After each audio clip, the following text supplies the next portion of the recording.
مسلمانوں نے اس لیے نظر انداز کیا کہ حالات سازگار نہیں ہیں. تو کب حالات سازگار رہے اسلام کے لیے؟ کہ نبی صلی اللہ علیہ وسلم کے دور میں حالات سازگار تھے. اور اگر حالات سازگار تھے تو پھر 40 سال تک جس شہر میں آپ کو سعدی کرمین کہا گیا تو پھر اس شہر میں آپ کو قذاب جھوٹا قائل کیوں کہا گیا؟ تو حالات تو سازگار اس وقت بھی نہیں تھے نا. دور مدنی میں بھی تو حالات سازگار نہیں تھے نا. اگر حالات سازگار ہوتے تو جنگ بدر کی ضرورت کیوں پیش آتی؟ جنگ احد کی ضرورت کیوں پیش آتی؟ جنگ آزاد کی ضرورت کیوں پیش آتی؟ اور جنگ تبوک کی ضرورت کیوں پیش آتی؟ اور پھر لامتناہی سلسلہ ہے. تو حالات تو ہر دور میں اہل ایمان کے لیے یوں سمجھ لیجیے کہ آزمائش کے رہے, لیکن انہی آزمائشوں میں اللہ تعالیٰ کی مدد و نصرت بھی رہی ہے. تو یہ نغمہ فصل گل و لالا کا نہیں پاون بہار ہو کے خزاں لا الہ الا اللہ. ایسا نہیں کہ اسلام اور کلمے کے نتیجے میں اگر ہماری تعریف ہو رہی ہے, ہماری واہ ہو رہی ہے تو ہم کو اسلام کی بات کرنا چاہیے, اور اسلام کی بات کے نتیجے میں ہماری اگر بدنامی ہو رہی ہے اور ہم پر الزام لگ رہے ہیں تو پھر اسلام اور کلمے کو چھوڑ دینا چاہیے. اسی اندیشے اور خدشے کے پیش نظر ہم نے سیاست میں اسلام کو چھوڑ دیا, کلمے کو ہم نے چھوڑ دیا. تو بات دراصل بات میں جو کہنا چاہ رہا اطمینان کے لیے, میرے اطمینان کے لیے, آپ کے اطمینان کے لیے, تسلی کے لیے, کہ آج سے 45 سال پہلے جو اسلامی سیاست کے سلسلے میں رکاوٹیں تھیں وہ رکاوٹیں بہت حد تک ختم ہو گئی, کمزور پڑ گئی. پہلی رکاوٹ جو یورپ کی تھی مثالی معاشرے کے جس پر فخر کرتے تھے, لیکن علامہ اقبال نے ان کو پیغام دے کر آیا تھا اسی وقت کہ تمہاری تہذیب خود اپنے خنجر سے خودکشی کرے گی, جو شاہ کے ناقوس پہ آشیانہ بنے گا نا پائیدار ہوگا.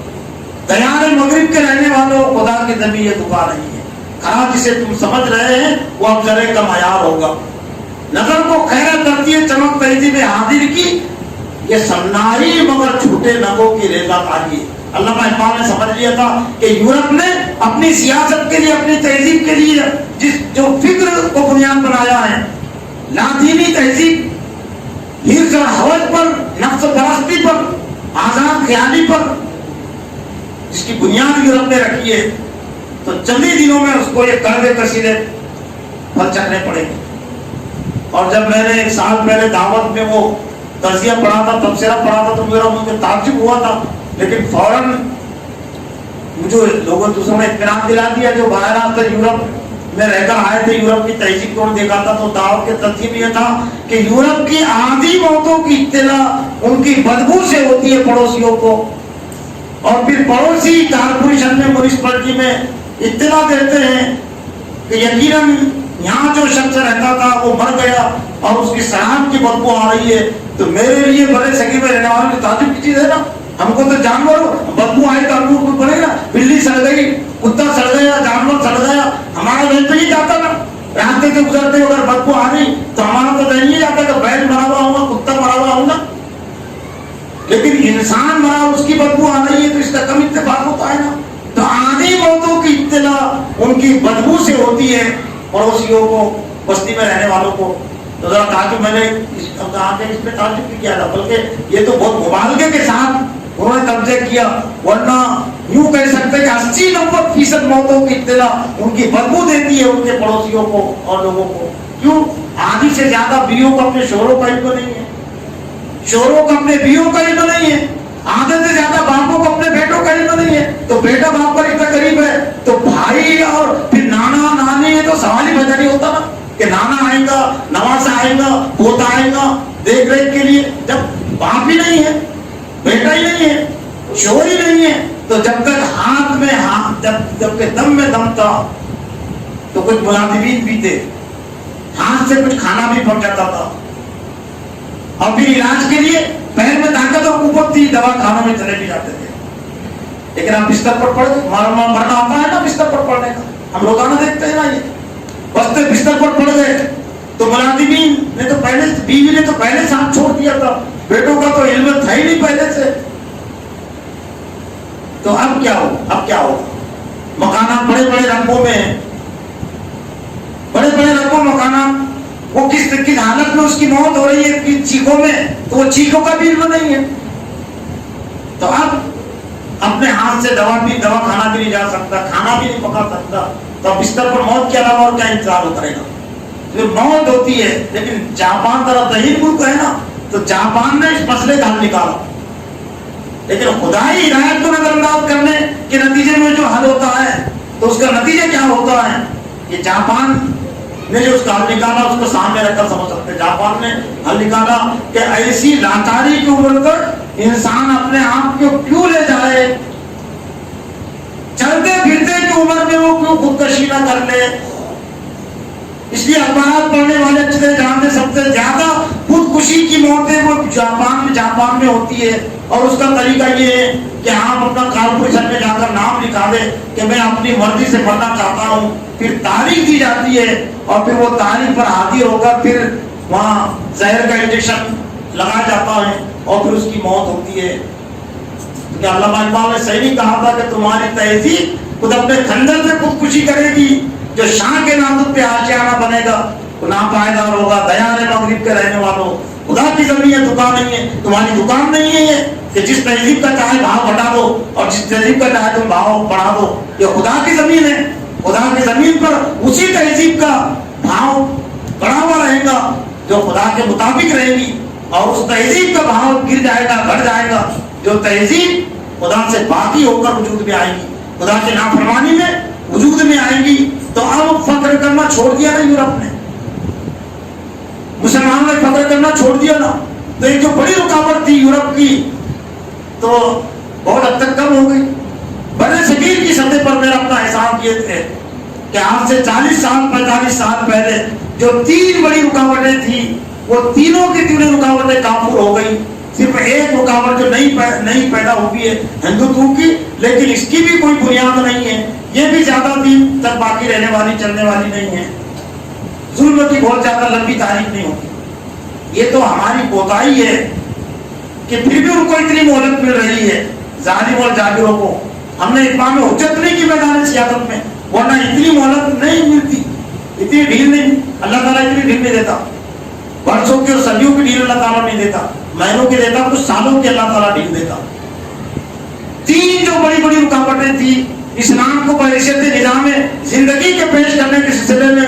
پہلی رکاوٹ تھی کمیونزم کی،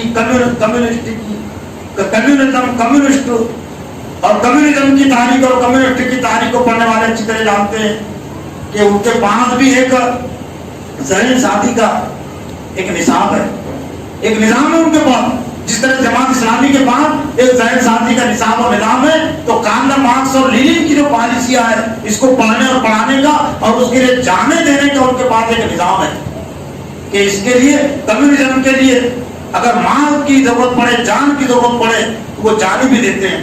تو کمیونزم جو مذہب کو نہیں مانتا، اسلام کو بھی سب کو ایک ہی درجے میں اس نے رکھ لیا. اس کا سب سے بڑا قصور یہی تھا کہ جو جھوٹے مذہب تھے، جھوٹے مذہبوں کے ساتھ ساتھ اس نے اسلام کو اسی میں لپٹ لے لیا اور اسلام کے منکر ہو گئے. تو کامرین جو جگہ جگہ جو روڑے اٹکاتے تھے، لیکن کہاں ہے کمیونزم، کہاں ہے کمیونسٹ؟ اب چراغ لے کر دیکھنا پڑے نا. مغربی بنگال میں بھی جو اس کا مرکز تھا، روس اس کا مرکز تھا، تو وہ مرکز بھی ختم ہو گیا. تو کمیونزم کی جو مخالفت تھی اسلامی نظام کے سلسلے میں، تو وہ مخالفت ختم ہو گئی. دوسری مخالفت تھی میدان سیاست میں اسلام اور تحریکات اسلامی کے لیے، وہ تھی کانگریس اور اس کا نظریہ اور نظام. اور اس کو اچھی طرح جانتے جماعت اسلامی کے افراد بھی اور دوسرے افراد بھی کہ جماعت اسلامی کی باتوں کو صرف مسلمانوں نے اس لیے قبول نہیں کیا کہ اس سے کانگریس ناراض ہو جائے گی، کانگریسی علماء ناراض ہو جائیں گے. اگر ہم نے جماعت اسلامی کی اقامت دین کے منشور اور منصبوں کو اگر ہم نے قبول کر لیا تو کانگریس اس کے خلاف تھی. کمیونزم تو خلاف تھا ہی، لیکن کانگریس بھی اسلامی نظام اور اسلامی سیاست کے مخالف تھی. لیکن اب کانگریس ہے کہاں؟ تو کانگریس کو خود چراغ لے کر دیکھنا پڑے گا، یا کم از کم مسلمانوں میں اس کی جڑیں اتنی مضبوط نہیں ہے جو جڑیں مضبوط تھی آج سے 40 سال 50 سال پہلے. کہ کانگریس کے خلاف آپ کچھ زیادہ بہت زیادہ بول نہیں سکتے تھے، کانگریس کے خلاف آپ بہت زیادہ تحریک نہیں چلا سکتے تھے، لیکن کانگریس کی جو مخالفت تھی، کانگریس کا جو روڑا تھا، وہ کانگریس ختم ہو گئی۔ تیسری رکاوٹ تھی اسلامی سیاست کے سلسلے میں، اسلام کو بحیثیت نظام کے پیش کرنے کے سلسلے میں، وہ تھا مسلم لیگی نظام، مسلم لیگی سیاست، کہ مسلمان کی ایک سیاست ہوتی ہے، اسلام کو قرآن کو نظر انداز کر کے مسلمانوں نے سمجھ لیا کہ ہم قوم کی بنیاد پر ایک نظام بنائیں گے اور چلائیں گے، اور اسی بنیاد پر الگ نام تو لیا تھا پاکستان یونین مسلم لیگوں نے اسلام کا، لیکن دراصل نام تھے وہ اسلام کا حمایت حاصل کرنے کے لیے، وہ تھا ان کا اپنا قومی نظام۔ لیکن قومی نظام کتنے ترقی دلاتا ہے سیاسی لحاظ سے مسلمانوں کو، تو پاکستان کی جو سیاسی صورتحال ہے، بنگلہ دیش کی جو سیاسی صورتحال ہے، اس کو سامنے رکھ کر آپ بخوبی سمجھ سکتے ہیں کہ مسلمانوں کی سیاسی ترقی، سیاسی مضبوطی اور سیاسی حفاظت وہ مسلم سیاست میں نہیں ہے، مسلم طرز کی سیاست میں نہیں ہے، اور اسی کا نتیجہ ہے کہ امریکہ کو پاکستان کے حد میں ڈرون حملے کرنے کے سلسلے میں ڈر نہیں لگتا، اور پاکستان کی حکومت سے اجازت نہیں لینی پڑتی، اور پاکستان اگر ناراض ہو تو ناراضی کی صورت میں پھر ڈبل حملے ہوتے ہیں، اس لیے ناراضی بھی نہیں دکھا سکتا۔ جبکہ دنیا میں مسلم ملک میں واحد ملک ہے ایٹم کی طاقت رکھنے والا پاکستان، لیکن قومی سیاست کو اختیار کر کے، اسلامی سیاست کو نظر انداز کر کے، کیسی کمزوری کو اس نے دعوت دیا، کیسی بزدلی کو اس نے دعوت دیا، امریکہ کی اور دوسرے ممالک کی ذہنی غلامی کو دعوت دیا۔ دنیا میں اس کی مثال نہیں پیش کی جا سکتی کہ ایٹم کی طاقت رکھنے والا ملک اور بھی اتنا ڈرپوک اور اتنا ڈرنے والا اور اتنا گھبرانے والا۔ اور بنگلہ دیش کی صورتحال کیا ہے؟ مسلم سیاست ہے نا، وہ مسلمان ہی ہے نا، پردھان منتری اور صدر جمہوریہ بھی، لیکن کتنا کمزور ہے، ہندوستان کے اشارے کے بغیر کچھ نہیں کر سکتا، اٹھ بھی نہیں کر سکتا، اڑ بولے تو اڑ، بیٹھ بولے تو بیٹھ، اس کے علاوہ اور کوئی اپنی ضرورت نہیں دکھا سکتا۔ اور پھر یہ تو دو ملک ہو گئے، کشمیر 80% آبادی ہے نا مسلمانوں کو کر رہا تھا اب تک کہ ہمارے پاس ووٹوں کا گٹھا ہے، ہم بادشاہ ہیں، جس کو بادشاہ کریں، جس کو لانا چاہتے ہیں اس کو لاتے ہیں، جس کو گرانا چاہتے ہیں گراتے ہیں۔ زمانے نے دکھا دیا یہ بکواس، اور یہ یوں سمجھ لیجیے کہ منہ کے پھوک تھے، بات میں کوئی جان نہیں تھی اس وقت بھی نہیں، جس وقت بات کہی جا رہی تھی کہ ہم بہت کچھ نہیں تھے اس وقت۔ تو 80% مسلمان سیاسی لحاظ سے سب سے زیادہ غیر محفوظ، غیر مظلوم سب سے زیادہ اگر ہندوستان میں ہو سکتے ہیں تو کشمیری مسلمان، دوسرے نمبر پہ سیاسی لحاظ سے سب سے زیادہ غیر محفوظ وہ ہیں آسام کے مسلمان 35%، جبکہ ان کو خود پارٹی ہے۔ مولانا بدر الدین اجمل کو سیاست یاد آئے بھی 75 سال کے بعد، تو اسلامی سیاست یاد نہیں آئی، مسلم سیاست یاد آئی۔ اور اسد الدین بھی بہت زیادہ تیر مارنے والے نہیں ہیں، لیکن دو پہلو ہے، لوگ سمجھتے نہیں اصل میں، دو باتیں الگ الگ ہوتی ہے لیکن گھٹ گھٹ کر دیتے ہیں۔ میرا نقطہ نظر یہ کہ اسد الدین اویسی بی جے پی کا RSS کا مخالف ہے، مسلمانوں کا ہمدرد ہے، مخلص ہے، یہ بات بالکل صحیح ہے، لیکن اسد الدین کی سیاست ہو یا کوئی جماعت اسلامی کی سیاست ہو یا تبلیغ جماعت کی سیاست ہو یا اہل حدیث کی سیاست ہو یا کسی مفتی کی سیاست ہو، جب بھی وہ سیاست کرے گا ہندوستان میں تو اس سے مسلمانوں کو عمر خان تو ووٹنگ کی سیاست، اسد الدین ووٹنگ کی سیاست کو لے کر اٹھے یا جماعت اسلامی ووٹنگ کی سیاست کو لے کر اٹھے یا تبلیغ جماعت ووٹنگ کی سیاست کو لے کر اٹھے یا مفتی کلیم رحمانی ووٹنگ کی سیاست کو لے کر اٹھے، تو 100% فائدہ RSS اور BJP کا ہوگا۔ دو الگ الگ باتیں، 100% فائدہ اسد الدین کی سیاست سے BJP کو ہوتا ہے، RSS کو ہوتا ہے، جبکہ BJP کا ایجنٹ نہیں ہے، جو ایجنٹ بولتے تھے تو میں مجھ کو اس سے اتفاق نہیں ہے، اس کی دلیل نہیں ہے، لیکن یہ بات بالکل صحیح ہے کہ 100% فائدہ بی جے پی کو ہوتا ہے, RSS کو ہوتا ہے اسد الدین کی سیاست سے. اور وہی کیا اسد الدین کیا بڑے سے بڑا متقی کھڑے کر دیجیے نا, کوئی تسبیح پانے والے کھڑے کر دیجیے نا.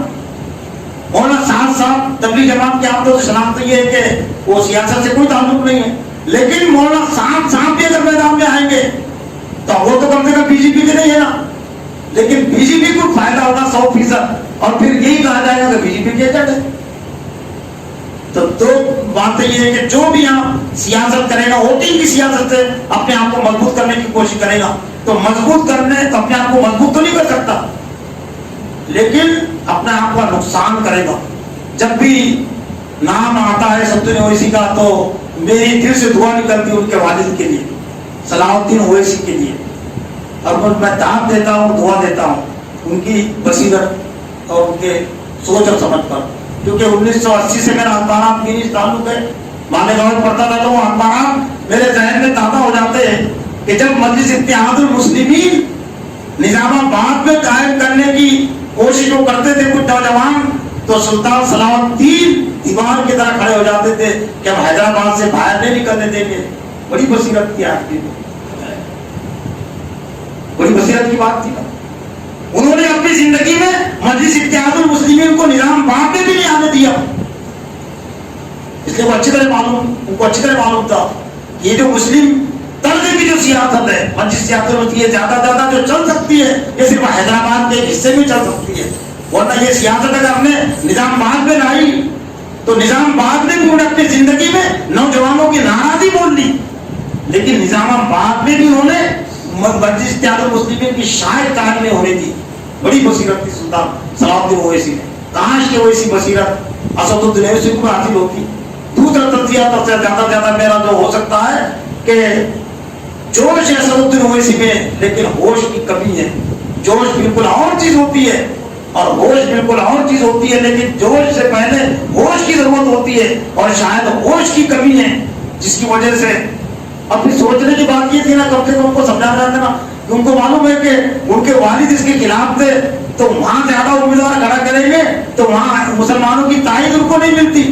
اس لیے حیدرآباد کے علاوہ تو 4-5 ایم ایل اے کے علاوہ کوئی 10واں ایم ایل اے 8واں ایم ایل اے اسد الدین اویسی کو کھڑا نہیں کر سکتے, اس لیے کہ ہر جگہ سے جواب مل جاتا نا. وہ سلطان صلاح الدین اویسی کے چاہنے والے ہیں نا کہ وہ ان کے باپ ان کے مخالف تھے, تو وہاں تو 4-5 سے زیادہ کھڑے نہیں کرتے.